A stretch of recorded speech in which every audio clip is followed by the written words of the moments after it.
Hi guys, I'm here with Alan from Orbitalis. Alan, pleasure to meet you. Pleasure to meet you too. Tell us a little bit about your game. Okay, this game is called Orbitalis with a 0. That's a 0. No one get it, that's a 0. And it's a gravity puzzle game, sort of simulation game. And basically you have a rocket. You can see a rocket. And the purpose of the game is to launch this rocket in space. And you have to find the right direction and the right thrust in order to do that. Here for today we have this sort of special controller that enables us to do it. It's sort of custom-made hardware that basically does exactly that. You can choose the direction at which you want to shoot your probe, the speed at which you want to launch it, and then you can actually release it with a button. So, what's your background in a sort of realistic physics game? Where does your background come into it? It's not on physics. It's actually in computer science and software architecture, so I've done that. I always studied that. And recently I started doing a PhD in neuroscience at Imperial College. It was in computing, but I was doing subject involving neuroscience. And I took a pause to focus on game because it's quite a hot subject at the moment that I think is something you can't really delay now. So what would you say is your inspiration for the game besides the sort of state of the physics games? I think the fact that something that really inspires me is how very complex behavior can emerge from simple set of rules. Yeah. And I think gravity is perfect in this sense because the equation of gravity is very, very simple. It's like a single division almost. And it is able to generate very beautiful complex behavior. And I wanted a game that shows that. And this is why throughout all the games, you can see the orbits you made. Because I think that's the most rewarding part. The fact that every level has infinite possible solution. And it's only up to the player choosing one and finding one between them. So obviously you've got the custom controller. How is that going to translate over once you release it on Steam, I assume? Yes, the game is coming on Steam in a couple of weeks probably. I still don't know exactly the date. People will play with a mouse. So the custom controller was made like a prototype because if you look around, like EGX Rezzed, there are like hundreds of games, hundreds of indie games. They're all amazing, and it's really hard to compete with all of them. Yeah. And every game is struggling to get like press attention and to get noticed. Even if they're really good quality, it's really hard because there are so many. You really can't go and play all of them. We simply don't have the time. So I tried to make. I tried to give to the game a +1, something that was able to give it like an extra challenge, an extra quality. And I think that in a sense the controller really serves its purpose because of course it's something that people can only play while they're here. Yeah. And it's a little bit like the Oculus Rift, that people queue for like 40 minutes to try it. Because they either try it here or they don't. Yeah. And the controller has a little bit the same. It's something unique. Well, it's a very strange experience, sort of that sort of ambidextrous, like watching the screen but kind of watching your hand at the same time. Yeah. What's it like being an indie developer at the moment in the market? I mean, we've heard from networks like Machinima saying, "Oh, indie's dead," and obviously you're competing with AAA titles like Titanfall and Second Sons. I don't think I don't feel myself I'm really competing with those titles because I think they're aiming to a different part of the public. For example, big titles and AAA titles, they don't really appeal to me usually. I'm more same.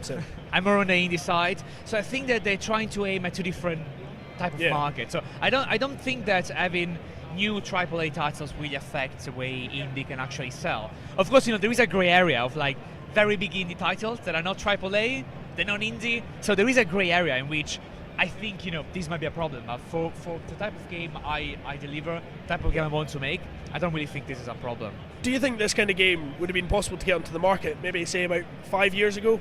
Before the big sort of indie boom. When indie was recognised by publishers like Steam. Yeah.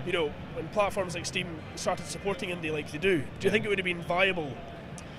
I think that in a way AAA helps indie in a very bizarre way because usually AAA games are very safe in what they do. Yeah. So they tend not to be extremely creative, not in terms of graphics, but in terms of gameplay. They tend to be very, very plain. Let's say this way, very plain. And I think this forced people to say, "I want more." Yeah. Because like I played Tomb Raider, the first one was amazing because it was really innovative. Yeah. But the next one, basically, was Tomb Raider. Yeah. The first one with better simpler graphics. Yeah. And of course, it's not like that. But the gameplay, if you look at the graphics improved massively, but the gameplay really remained basically the same. It seems to be sort of one or the other. You can't have both. And that's the thing what I wanted. That I would like to see in games an improvement as big as I saw in graphics. You know, think from Pac-Man to Tomb Raider, the last one. Yeah. You don't see the same in the gameplay from Pac-Man to Tomb Raider. You don't see such a big jump in gameplay. Yeah. And I think that in a way, AAA helps in this sense, because they always make games that are very safe. Some people like that, but some people say, no, I want more. I want something different. I don't want to play the same game with better graphics. Of course, of course. And what I've seen lately, which I love, is a sort of interest in space within the indie games. You know, have like space-based DF9, Space Engineers, Kerbal Space Program. Yeah. I mean, it's taking what I always wanted in a childhood game, and it's suddenly there. I can play it. It's all that imagination of my childhood is suddenly playable. Yeah. It's brilliant. But you know, I think that we are. I mean, I'm speaking about myself, but we are the first generation that grow up with games, computer games, and we have always, for example, I was always fascinated by very old retro style, because that was what I was used to play. And now that I have the chance to make games, in a way, I want to feel that. I want to get a feeling back. So I want to try to bring that retro feeling in my games, and I think that in this sense, you know, I was always, you know, growing up watching sci-fi movies, sci-fi TV series like Star Trek. So I think that space for me has always been, you know, very big interest. What I've seen from quite a lot of the indie games this year is it's the recreation of all those games you played when you were young. You know, you'd sit around at your friend's house playing GoldenEye on the N64, and you'd be shouting at each other, and I mean, I just love the way the indie scene is going at the moment. And you know, that's the thing, that every young game developer, even before making its own first game, usually plays stuff as I don't like this. I wish I could make this game. And every game designer usually in their mind they have a game that is going to be awesome, and that's what they always wanted to play. And I think that that's what indie try to do. They always try to redo the games they wanted to play. They always wanted to sort of to make your perfect game.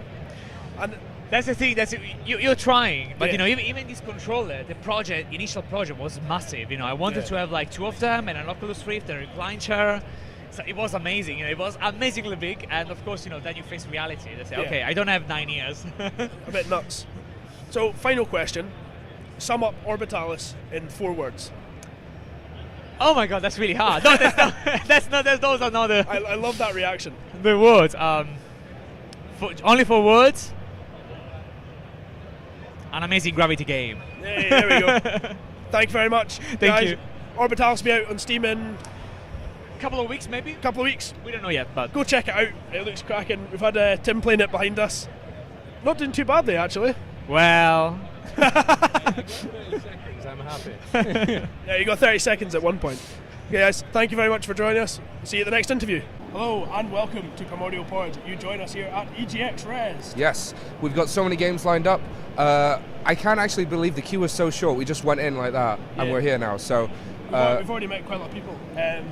Staying nearby, it's been a great atmosphere. Everyone's really hyped up. Of course. There's going to be some brilliant games here.